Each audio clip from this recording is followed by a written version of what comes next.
Black-crowned night-herons are nesting in 3 different sites at the park this year, so we're heading into the largest of the 3 colonies. I'm going to go check all the trees that I'm following here and see how my chicks are doing this year.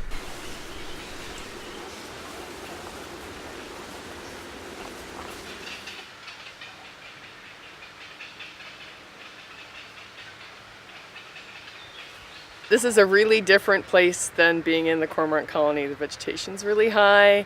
If you looked on the ground, you'd see swarms of European fire ants, non-native ants that were introduced here that are a huge problem.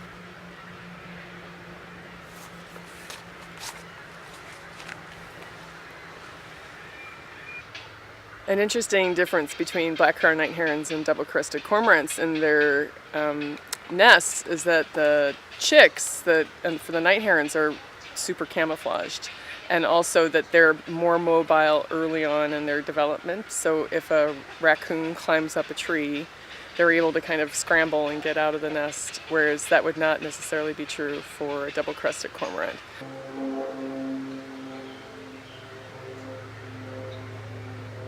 So this is an area where we started continuing with the experiment, trying to understand the extent of raccoon predation on black-crowned night-heron nests.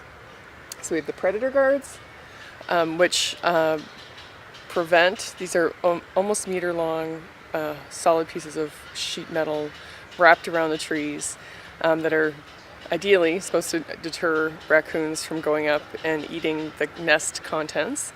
And at the top of that predator guard, I have foil wrapped to determine if the predator guard actually worked, because if a raccoon gets past that, then it'll leave a claw mark in the foil. And then I have foil-only trees that I'm also following that have nests in them, and so this gives me some index of raccoon activity on nests. Recently, which was mid-July, I saw a raccoon climbing up a tree. I heard an adult screaming, and sometimes they interact amongst each other and have these very loud screams, but this was particularly loud and intense, and I looked over to see a raccoon climbing onto this bird's nest. And so there's the bird, the adult, and the raccoon killed 1 chick. And so as I walked over to photograph the nest, though, the raccoon turned away and started going down the tree again, and I was quite curious about why the raccoon was responding to me at all. And then the night heron screamed again, and I saw the raccoon coming back to the nest again and killed the 2nd chick. And so as I went over to get some more pictures, the raccoon again turned away and started going down the tree, and it was then that I noticed that she had 2 young in tow. So these little baby raccoons are like this big, and they were on their way to climbing up the tree. So a large majority of the night heron, black-crowned night-herons, don't nest in areas where there's mammalian predators. So this is somewhat uncommon, and they have to deal with it. But at some point they won't be able to relay. So they can lose a nest, and then they'll re-nest and lose a nest and re-nest within a season.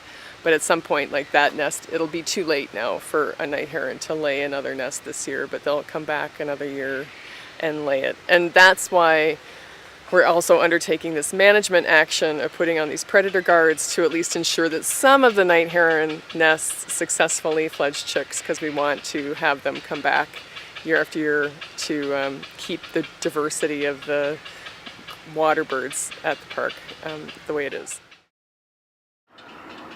While you've seen me in the colonies doing work, in the cormorant and black-crowned night-heron colonies, this work does create some disturbance, and we try and minimize it at all costs, where we act the same way and try and get the birds habituated to the workers.